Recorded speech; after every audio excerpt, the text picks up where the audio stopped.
عزیز طلبہ، میں آپ کو پاکستان کے ابتدائی مسائل پڑھا رہا تھا، تو اس ٹاپک کا کچھ حصہ باقی تھا۔ تو مسائل کے سلسلے میں یعنی جب پاکستان بنا ہے تو یہ مسائلستان تھا۔ ہندو اور انگریز دونوں کی کوشش یہ تھی کہ یہ کٹا پھٹا پاکستان اور دفاعی لحاظ سے انتہائی کمزور پاکستان کے لیے مزید مسائل اتنے پیدا کر دیے جائیں کہ یہ 3-4 ماہ بعد گھٹنے ٹیکنے پر مجبور ہو جائے اور اپنا وجود قائم نہ رکھ سکے۔ لیکن اللہ کا شکر ہے کہ اس وقت کی قیادت اتنی زبردست نوعیت کی تھی کہ انہوں نے بہت جلد پاکستان کو اپنے پاؤں پر کھڑا کر دیا۔ چونکہ پاکستان دنیا کے نقشے پر ایک نوزائیدہ مملکت تھی، تو اسے اقوام متحدہ کی رکنیت بھی حاصل کرنا تھی۔ پاکستان نے اقوام متحدہ کی رکنیت کے لیے اپلائی کیا تو سوائے ایک ملک ہے کسی نے دنیا بھر میں اس کی مخالفت نہیں کی، اور وہ ہمارا ہمسایہ افغانستان تھا۔ تو پاکستان کو 30 ستمبر 1948 کو اقوام متحدہ میں رکنیت مل گئی۔ اسی طرح پاکستان کا باقاعدہ دارالحکومت نہیں تھا، تو دارالحکومت کے لیے قائد اعظم نے کراچی کو پسند کیا اور سندھ کی صوبائی اسمبلی کو پارلیمنٹ ہاؤس قرار دے دیا، اور کراچی کا 567 مربع میل کا ایریا جو تھا اس کو وفاقی دارالحکومت قرار دے دیا گیا۔ اس طرح اس مسئلے کو حل کرنے میں بھی قائد اعظم بڑے اچھے طریقے سے کامیاب ہو گئے تھے۔ تو اس کے بعد جو سب سے بڑا گمبھیر مسئلہ تھا وہ تھا ریاستوں کے الحاق کا مسئلہ۔ تو یہ دونوں ممالک کے درمیان طے پایا تھا کہ جغرافیائی لحاظ سے متصلہ ممالک کے ساتھ الحاق کرنا، اور اس کے لیے اس کی ثقافت اور کلچر بھی ان کے ساتھ ملتا جلتا ہو تو وہ ان کے لیے بہتر ہو۔ تو ہمارے ساتھ ملحقہ ریاست کشمیر، اس سلسلے میں ہندوستان بھی بڑا کانشیس تھا اور ہم بھی کانشیس تھے، اور کشمیر جو کہ 16 مارچ 1846 عیسوی کو عہد نامہ امرتسر کے تحت گلاب سنگھ نے جسے خرید لیا تھا، 75 لاکھ میں خریدا تھا، تو اب اس کی حکمرانی جو تھی 1925 سے لے کر راجہ ہری سنگھ کے پاس تھی، اور یہاں مسلمان جو تھے زبردست اکثریت میں تھے، 96%۔ لیکن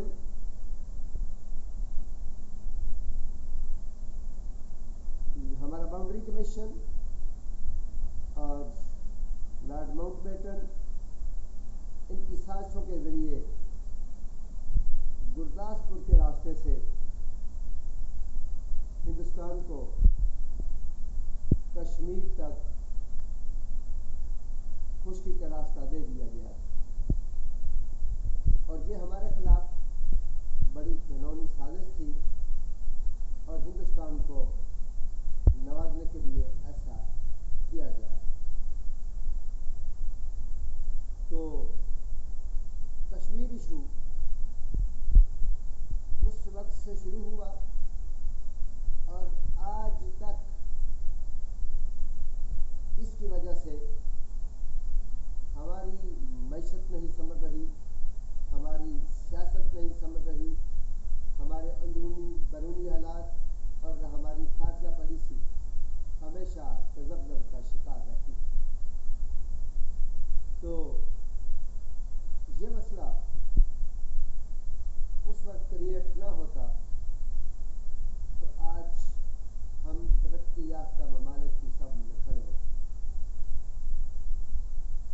تو دیگر ریاستیں جس میں بہاولپور، جس نے سب سے پہلے یہ اناؤنس کیا 3 اکتوبر 1947 کہ ہم پاکستان کے ساتھ الحاق کرتے ہیں.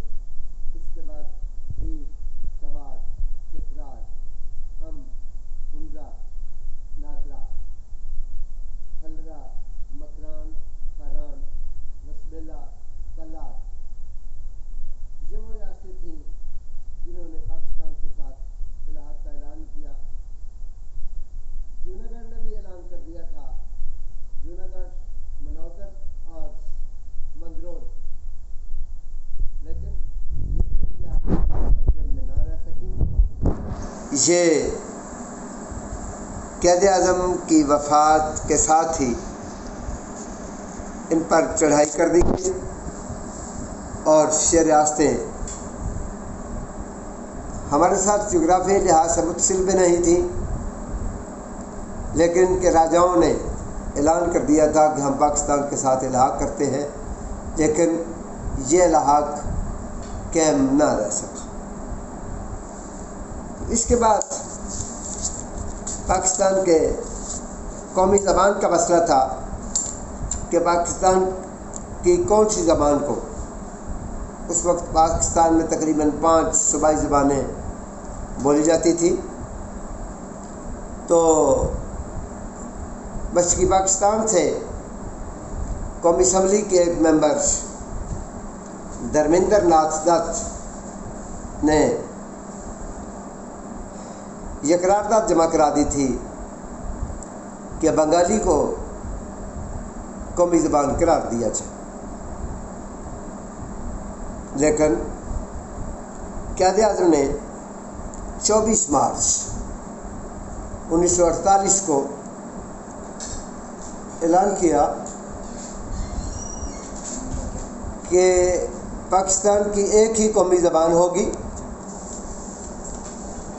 اور وہ اردو ہوگی. تو اس طرح ہمارا یہ مسئلہ جو تھا یہ بھی حل ہو گیا. تو قومی پرچم کا ہمارا مسئلہ تھا. تو قومی پرچم کے سلسلے میں ماؤنٹ بیٹن نے بھی ہماری ہیلپ کی. وہ اس معاملے میں اسپیشلسٹ سمجھا جاتا تھا. تو ہم نے ہلالی پرچم یعنی چاند کو 45 ڈگری پر کر دے کر اور اس میں ایک سفید پٹی جو کہ اس بات کی غمازی کرتی ہے کہ اس ملک میں اقلیتیں بھی بستی ہیں اور ان اقلیتوں کی نمائندگی کرتی ہے کہ ان کو اچھے طریقے سے یہاں پر رہنے کا حق دیا جائے. تو عزیز طلبہ، سب سے گمبھیر مسئلہ جو تھا وہ تھا مہاجرین کا مسئلہ. کیونکہ گرداسپور، جلندھر، فیروز پور، امرتسر، ان 4-5 اضلاع میں بسنے والے لوگوں کو یہ علم ہی نہیں تھا کہ ہم ہندوستان میں ہیں، کیونکہ ابھی تک نقشہ نہیں دیا گیا تھا۔ نقشہ 11 تاریخ کو دینا تھا،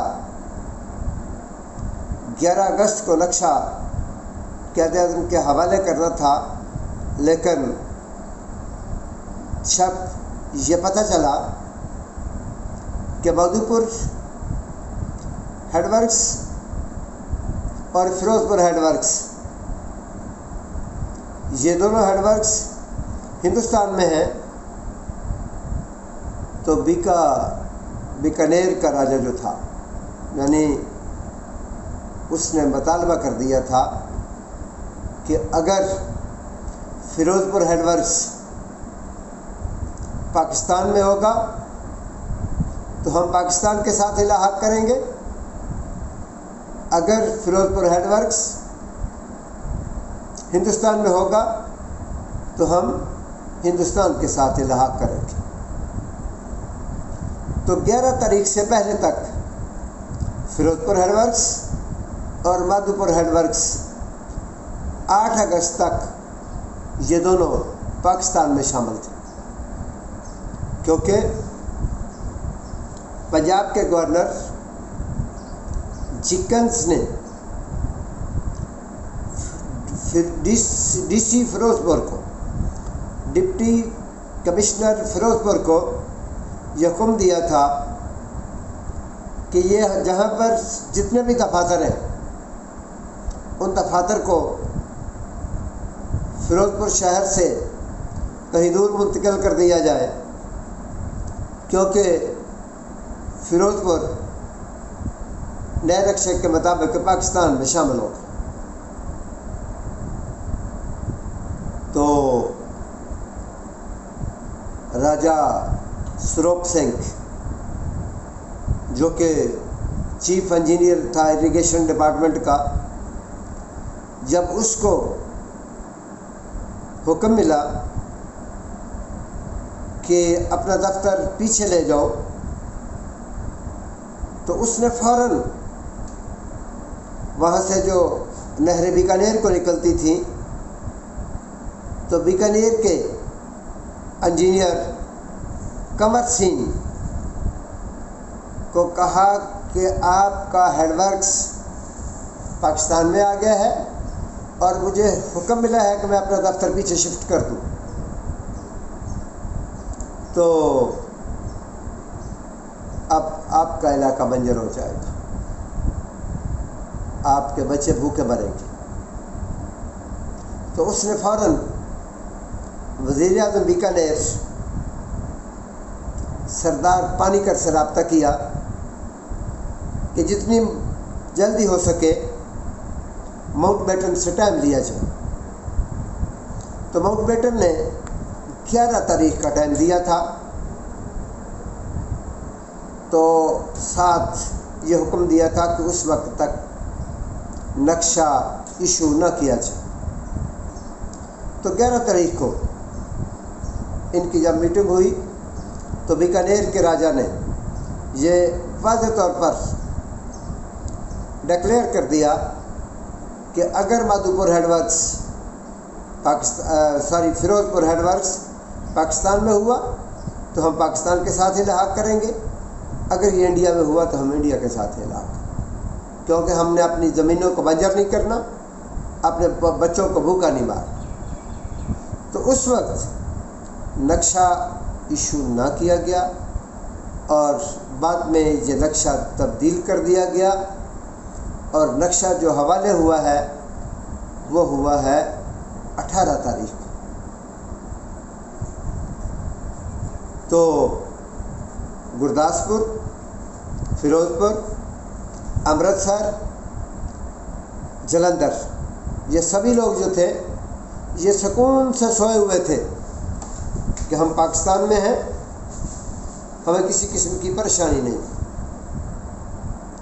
لیکن جب نقشہ ایشو ہوا تو یہ لوگ انہیں پتہ چلا کہ ہم تو ہندوستان میں آ گئے۔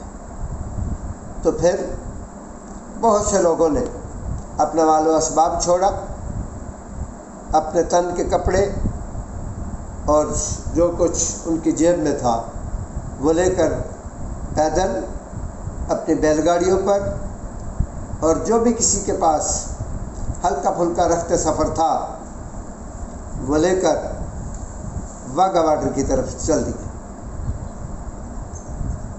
تو یہ سما جو تھا جدید کے قابل نہیں تھا، بلکہ یہ مظلوم مہاجرین کٹے پھٹے کپڑے، آبلپا اور ضعیف اور نحیف بڑی مشکل سے پیدل سفر کر کے پاکستان کی طرف پہنچ رہے تھے۔ تو بڑے بڑے قافلے، یعنی 4 ستمبر کو پالم ہوائی اڈے کے قریب مسلم دیہات کو نظر آتش کر دیا گیا تھا، اور 4 ستمبر کو ایک 20 میل لمبا قافلہ جو تھا وہ واگا کی طرف گامزن ہو رہا تھا۔ اسی طرح 7 ستمبر کو پنجاب میں جب نظام دین اسٹیشن کے قریب پہنچی تو اسے روک کر قتل عام کیا گیا، اور 15 اگست کو جس روز ہندوستان آزاد ہوا، امرتسر میں مسلم خواتین کو جبری طور پر، مکمل طور پر برہنہ کر کے شہر کے ارد گرد جلوس نکالا گیا، اور امرتسر کے چوک پراگ داس میں مسلم لڑکیوں نے خودکشی شروع کی، اور اس حد تک کی کہ کنویں میں ڈوبنے کے لیے مزید پانی نہیں تھا۔ تو اس طرح مہاجرین پر ظلم کے پہاڑ ٹوٹ رہے تھے، اور پاکستان ایک نوزائیدہ مملکت تھی جس کے پاس نہ تو وافر مقدار میں مکانات تھے، نہ ان کے علاج معالجے کے لیے بندوبست تھا، نہ ان کے لیے خوراک کا بندوبست تھا۔ تو فوری طور پر ان کے لیے وزارت مہاجرین بنا دی گئی، اور قائد اعظم نے لیاقت علی خان کو تاکید کی کہ مہاجرین کی وزارت کو آپ بذات خود زیادہ سے زیادہ ٹائم دیا کریں۔ تو قائد اعظم کو ان دنوں میں مسائل تو اور بھی بہت گمبھیر نوعیت کے تھے، لیکن جو مسئلہ ان کو گھن کی طرح کھایا جا رہا تھا وہ مہاجرین کا مسئلہ تھا۔